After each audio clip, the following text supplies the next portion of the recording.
spent 11 years working on self-driving robots to go to Mars. Through a variety of reasons, we decided to move to the Bay Area and wanted to find something as challenging and rewarding as sending robots to Mars. And that ended up being working at Google on self-driving cars.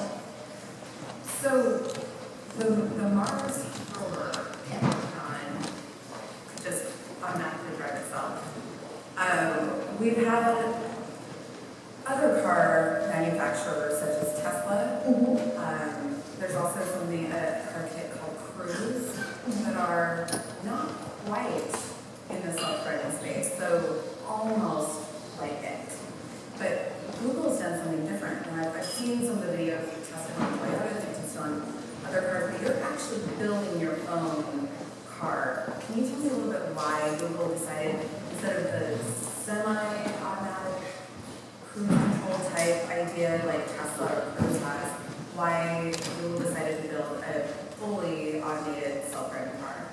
Right, so we started with the and our core team came from that and started working on making existing cars, like you've probably seen the Prius from Buhr driving around if you live in the Bay Area. Now it's the Lexus fleet that we have that drives around, and really trying to retrofit self-driving technology onto an existing car. And that's really the fastest way for us to start learning.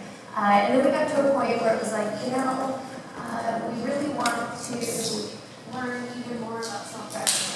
If you could put the sensors anywhere you want, you could have any sensors you want, and what would that car look like? And so we've now started in the last year actually building our own cars. And so Google is making. Is this not working? Is this better? Okay. So Google is now making our own cars, and so we started with that blank sheet of paper to learn even more and to learn as fast as possible. Google is all about let's learn things as quickly as possible about the self-driving technology and get it into the hands of people as soon as possible. Right. You have, the Google philosophy is, move fast, great things, see what works, which is great because you are a giant company and you can put money into different things. You can try a lot of different things. Not everybody has the luxury of it. So you're building your own car and you're putting in different sensors. We're going to talk about what kind of sensors are you putting in? What's been important to you? Yeah, so it turns out that when you're doing self-driving, there's been a lot of people thinking about this since really the 60s, and there's two philosophies. There is basically you make the infrastructure, the roads, something that a car can follow. So you can imagine like rails that the cars go on or lines on the roads. Or there is this thought of make the cars exactly like what a human does. So you or I, we see that that's a tree, that that's a cyclist, we see all of the lines on the roads, we can read the signs and know where to go. Google cheats, and we combine those two things. And so we start with a map. We might know some people who make really good maps, best maps. And so we start with the Google Maps, and then we layer on that a lot of laser technology that gives us very precision elevation maps. And then we take those, so they're Google Maps with laser high resolution map on top of that. We run that through a group of people who very automatedly label, like, this is the speed limit, this is a tree, this is lines in the road, very, very manually. Yeah, and we do that for every map of every road, everywhere we drive. And then we take that. It's a huge amount of upkeep. And so you can imagine that that map then changes over time, and so you have to be robust to that. And so on the car, we have 3 different kinds of lasers. We now make all of our own lasers internally, so we can sense things very close, we can sense things 200 meters away, we can sense that in 360 degrees. And the Tesla cars go really fast all the time. Are you looking at like that where you're going 70 miles an hour down the road and a small child is suddenly in front of you or a deer? Can you stop in that? Is that something you're working on? Well, Well, so there's two basic vehicle projects that we have. We have what we call our freeway line, where, and you've seen those driving all over the Bay Area, where we drive the Lexus on the freeway, and those cars can stop just like a normal car can stop with the stopping distance of a regular car. And now we're building with our own cars. Because we don't need to drive fast to learn, we're building neighborhood type vehicles that drive 25 miles an hour or less, and then so those have the stopping distance of a regular vehicle. Be like your grocery getter, your mom grocery getter. Or like you can imagine in San Francisco, you could drive all over the city and it can take you to school and really get around a lot, but you're not going to go on the freeway with a car like that. Okay. Yeah, I used to have a scooter that I used to take all over town. I didn't dare get on the freeway. Right, perfect. So, similar idea. How do you see this affecting the way we drive, the way we live? I mean, there's been a lot of talk about, just changing transportation or just replacing certain people's jobs, such as taxi drivers or Uber drivers. How do you see this changing the world? Yeah, so we started by looking at the fact that 1.3 million people die in an auto accident every year in the world. And if you look at the statistics, 93% of those are because people are distracted driving. Right? Human error is a significant reason. And then you look at it and you say, well, we've got all of these people and they want to be on their phone, they want to be, texting, they want to be doing email, whatever. I'm just driving up to the city today, looking at all the people in their cars and what they're doing is terrifying. And really, driving is their distraction. Like, they want to not be driving, and that is the thing that is getting in their way. And so let's give them a technology where they don't have to focus on driving. And then you look at people that are very young and people that are very old, and they can't really get around, and there's a lot of people for health reasons that can't get around. And so to give them back transportation, to open that back up to them is really important to us. Do you think it would be safe enough to send a child in the car without a parent, or do you think that would be a possibility? So I have a 4-year-old child, and right now the leading cause of deaths from people 4 to 34 is car accidents. And my goal is that my son, who's now 4, never needs to know how to drive because he will just have car technology that can get him wherever he needs to go. So a lot of people might be afraid of that. There might be some people that say, why are we putting so much trust in technology? It's failed before. Also, it's taking people's jobs. I don't know about this. I'm sure you've had that question before. What do you usually say? I would not work on a project that I didn't believe that I would be able to put my own son in.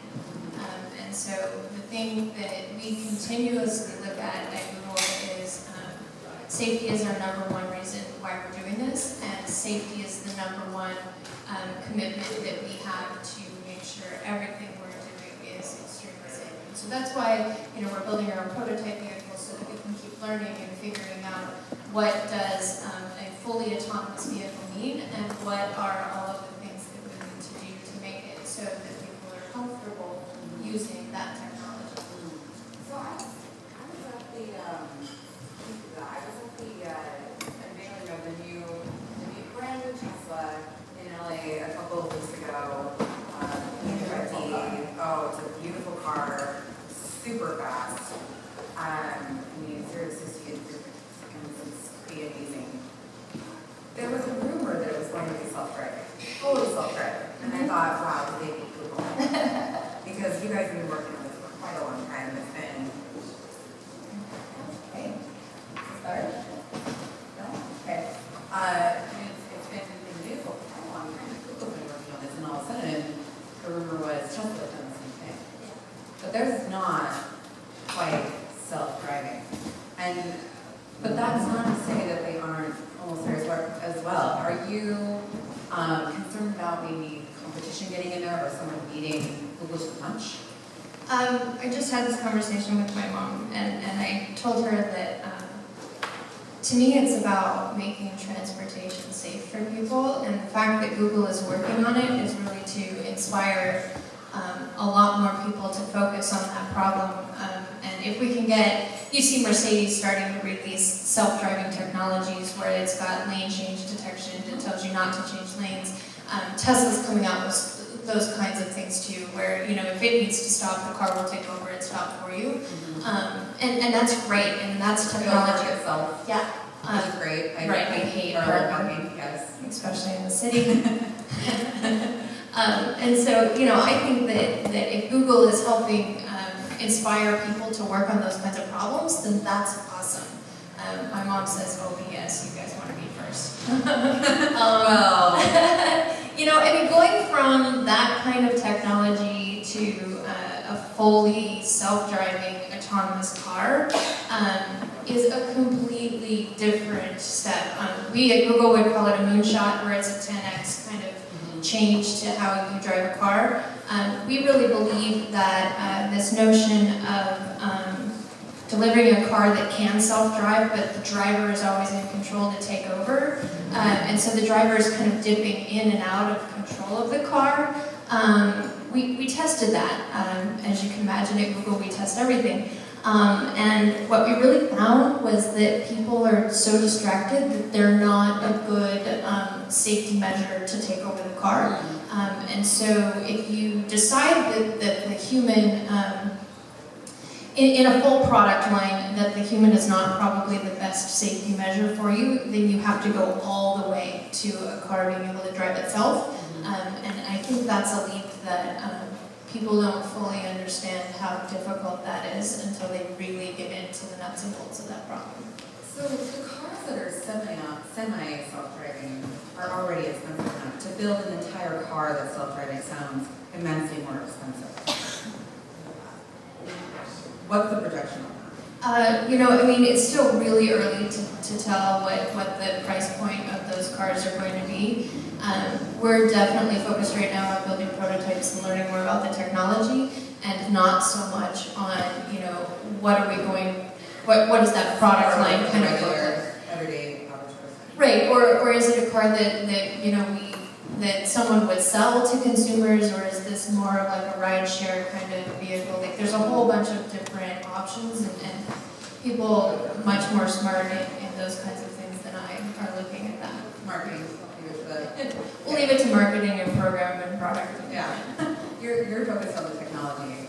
Speaking of ride sharing, Travis Kalanick from Uber is famous for saying that we would eventually replace all the Uber drivers with self-driving cars, and that gets into my next question, which is potentially having self-driving cars on the road could mean fewer cars on the road, but it could also mean more cars on the road, because you're sending kids off who don't need to know how to drive, or blind people, or people that normally would never drive to be on the road. Is there a concern that it's going to increase pollution or add to traffic? Yeah, so we think about that. Our cars are fully electric, so there's zero emission vehicles for the cars that we're building right now. And if you can imagine a world where all the cars are controlled by computers, they do everything very efficiently and very optimally, and so you can have more traffic and still reduce congestion by 30%. And so that's kind of the numbers that we work with, and it's Google. They've modeled all of this and analyzed all of this. So that's their projections, that it can still reduce congestion even if you have more people on the road. There's also this interesting thing that Uber is doing right now, Uber Pool. I don't know how many people have used it, but starting to really get people to ride share. Uber Pool. Yes. I have not tried it, but you know, there's interesting things there about people sharing rides, and maybe that helps reduce traffic and congestion too. Okay. All right. Fair enough.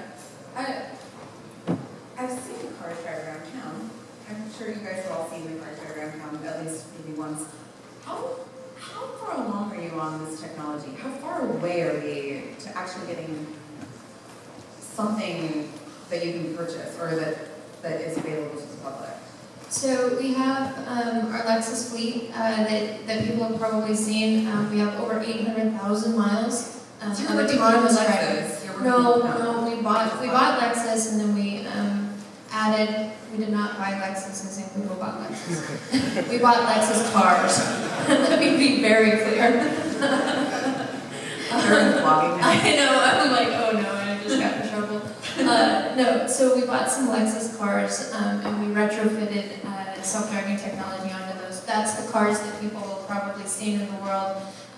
Those have been all the way to Dubai, so we've had those in a whole bunch of different areas to really figure out self-driving in mountain roads and in desert conditions and all of that. 800,000 miles of autonomous driving, so we've gone a long way.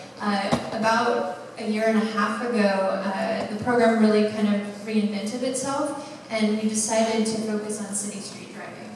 And that was the moment where we really figured out that this driver dipping in and out of control of the car, probably not a long-term place that we wanted to go. And so we really wanted to go all the way to what we call level 4 autonomy, which is a fully self-driving car.